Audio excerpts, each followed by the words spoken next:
शहर मालेगांव महाराष्ट्र का ही नहीं, हिंदुस्तान का ही नहीं, पूरी दुनिया में ये शहर मालेगांव के नाम से अच्छी तरह जाना जाता है, क्योंकि इस शहर में जब भी कुछ होता है तो कुछ ज़्यादा ही होता है। मालेगांव के फसाद की बात करें तो, मालेगांव बम धमाके की बात करें तो, और फ़िलहाल अभी जो कोरोना का मामला है इसकी बात भी करें तो भी इस शहर में जो भी होता है ज़्यादा ही होता है। हालांकि बाद में दूध का दूध पानी का पानी हो जाता है, जैसा मालेगांव बम धमाके में हुआ था।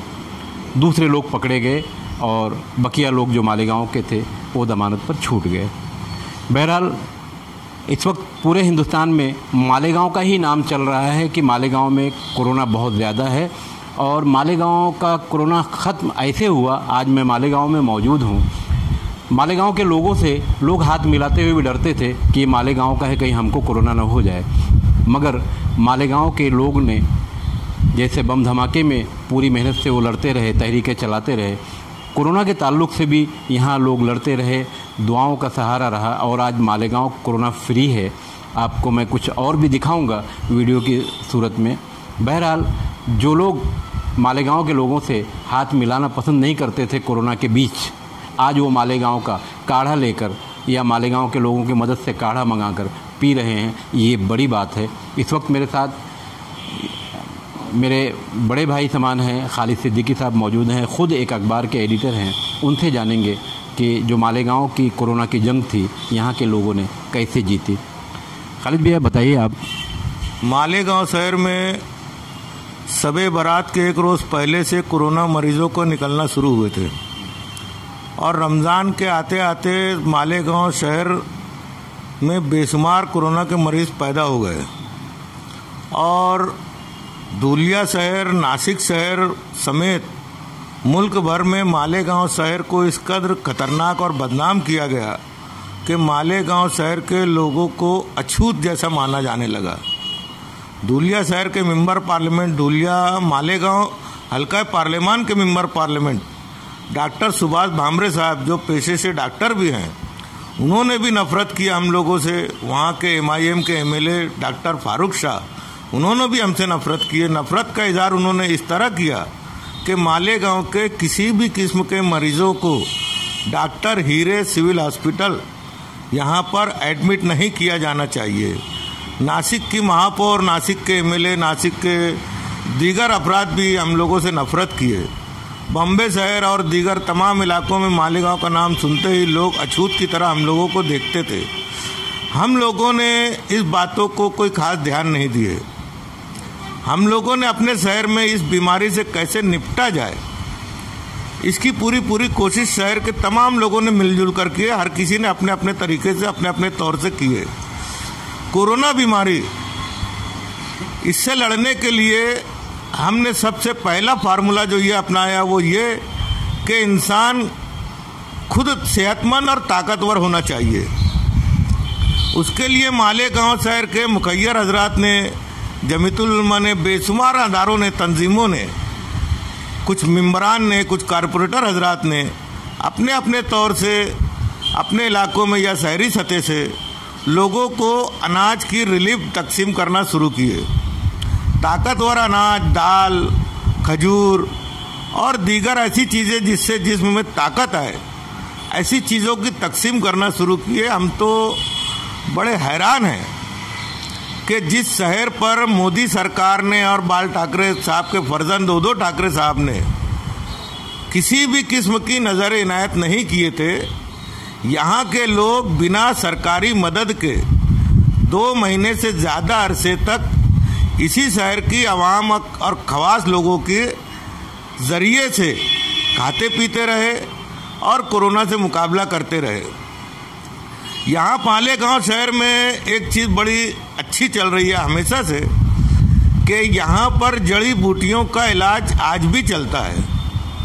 हमारे शहर में कम से कम 2 दर्जन से ज़्यादा दुकानें हकीमों की हैं। उसके अलावा कम से कम 5-7 दुकानें ऐसी हैं जहाँ पर होलसेल में जड़ी बूटियाँ मिलती है। तो जड़ी बूटियों का इस्तेमाल किया गया और भी बहुत सारी चीज़ों का इस्तेमाल किया गया खाना इस्तेमाल किया गया। सबसे बड़ी बात ये हुई कि जमीयतुल उलमा ने क्वारंटाइन हुए मरीजों के, कोरोना के मरीजों के लिए खाने का इंतज़ाम किए। उनके साथ में शहर के अल खिदमत अदारा और बहुत सारे अदारों ने सहयोग किया। माँ इस्लामपुरे की निसात क्लब हुई, अतिक्रमण मुक्त मोर्चा हुआ और बहुत सारे लोग उनमें शामिल हुए। फिलहाल अभी कोरोना की क्या हालत है, यहाँ ख़त्म है कोरोना?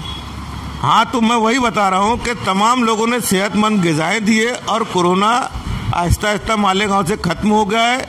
आज मालेगांव शहर के मशरकी इलाके में लगभग कोरोना के मर्ज मुकम्मल तौर से ख़त्म हो चुका है।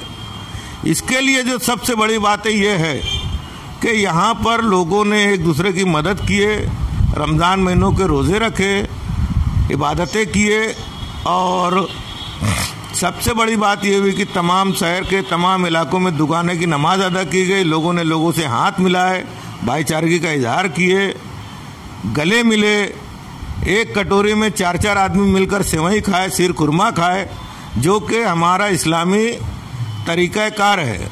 उस पर इसलिए कोरोना ख़त्म हुआ अभी यहाँ मालेगांव से।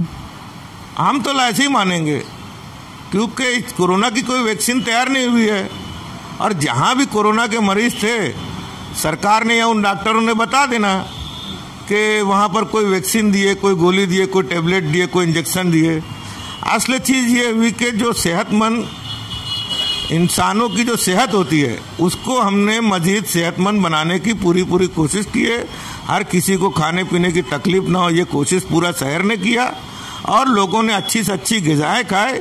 अच्छी ग़िज़ा खाए, उनमें ताकत आई, तवानाई आई, जिसमें वो काली चाय भी है। काली चाय जो है, ये हमारे जमीयतुल उलमा के लोग जो हैं वो काली चाय बनाते थे, रात में ले जाकर उनको देते थे। ख़ास तौर से मंसूरा में और जीवन हॉस्पिटल में जहाँ जहाँ लोग क्वारंटाइन थे, कोरोना के मरीज़ थे, वहाँ देते थे। वहाँ जाते थे तो वहाँ ऐलान होता था कि भाई चाय आ गई, ले लो। और कुछ लोग हंसी मजाक से कहते थे काढ़ा आ गया, ले लो। तो वो काढ़ा जो है वो कुछ मंसूरा के लोगों ने भी सुन लिए होंगे और मुझे माफ़ करना कि मंसूरा ने आज जो काढ़ा बनाया हुआ है, ये काढ़ा उस वक्त मरीजों को कतई नहीं दिया गया था। वो काली चाय थी जिसमें सौंठ, अदरक और दालचीनी वगैरह ये सब डालकर बनाई जाती थी, जिससे बलगम वगैरह खत्म होता था और क़ुव्वत मुदाफ़त बढ़ती थी। ये पुराना नुस्खा है, मालेगांव शहर में नहीं, दुनिया भर में इसको इस्तेमाल किया जा सकता है। उसके 15 दिनों के बाद फिर यहाँ पर मंसूरा वालों ने वो काढ़ा निकाला, जिसको 80 साल से हमारे यहाँ पर रज्जू हकीम के यहाँ मिलता है। आपके भिवंडी शहर में 3 कंदील के पहले क्वार्टर गेट मस्जिद के सामने भी मिलती है। वो सब जड़ी बूटियों की दुकान पर। कोई ख़ास बात नहीं है, किसी ने कोई इजाद नहीं किया है। जो पहले से इस्तेमाल होता था उसी को इस्तेमाल किया गया है। और बराए मेहरबानी मालेगांव शहर के बाहर के लोगों से हम गुजारिश करेंगे कि आप अपने अपने इलाकों में उन जड़ी बूटियों को खरीदिए। मालेगांव का कोई मुहर या ठप्पा नहीं लगा है कि मंसूरा का ही लेंगे, रज्जू हकीम का ही लेंगे तो आप अच्छे होंगे। जड़ी बूटियाँ वो वही हैं जो आपके यहाँ मिलती है, जो हमारे यहाँ है। और बॉम्बे के लोग तो खुशनसीब हैं कि पायधुनी में जड़ी बूटियों का बहुत बड़ा मार्केट है, जहाँ से वो लोग जाकर कहकर सिर्फ बता दें कि भाई हमको जोशांदे की जड़ी बूटियाँ चाहिए, वो दुकानदार खुद आपको मनों से टनों से दे देगा। बहरहाल आप ज़्यादा परेशान ना होइए मालेगांव शहर में कि काढ़े के चक्कर में कम पड़ते हुए अपने अपने इलाकों में इसको तलाश कीजिए।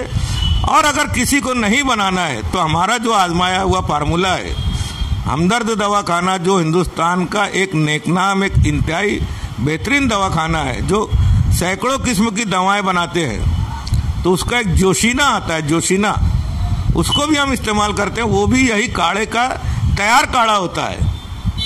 इससे थोड़ा सा महंगा होगा लेकिन इससे ज़्यादा वक्त चलता है वो। बहरहाल खाने पीने पर ध्यान दीजिए, सेहत रहेगी तो मामूली सी एस्पिरिन भी आपको काम आएगी। यही फार्मूले पर हमने अमल किया है और इसी से कोरोना गया है। बहुत बहुत शुक्रिया।